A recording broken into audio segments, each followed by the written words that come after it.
शेरू के अपनी जुर्म का एतराफ़ कर लेने के बाद तारा उसे बहुत धमकाएगा कि तुम झूठ बोल रहे हो, लेकिन वो अपनी बात पर डटा रहेगा।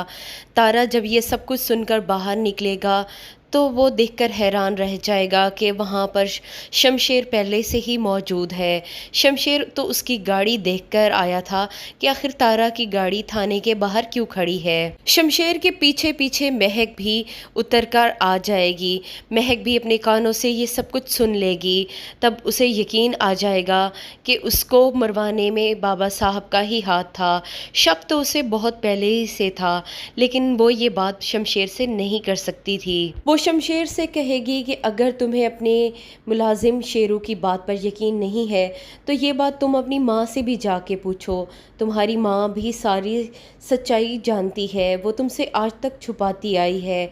शमशेर के लिए इन सब बातों पर यकीन करना बहुत मुश्किल होगा, लेकिन शमशेर के ये सवाल पूछने पर कि क्या वाकई महक को आपने कत्ल करवाया था, उस वक्त बाबा साहब बड़े गरूर और तकब्बुर से कहेंगे कि हाँ, अब पहले भी करवाया था और अब भी चाहूँ तो मैं इस लड़की को चुटकियों में उड़ा सकता हूँ, इसको मैं ज़िंदा नहीं रहने दूँगा।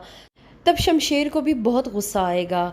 वो सबसे कहेगा कि आज के बाद महक की तरफ किसी ने टेढ़ी आंख से भी देखा तो वो उसकी आंखें निकाल देगा। लेकिन बाबा साहब उसे धमकाएंगे।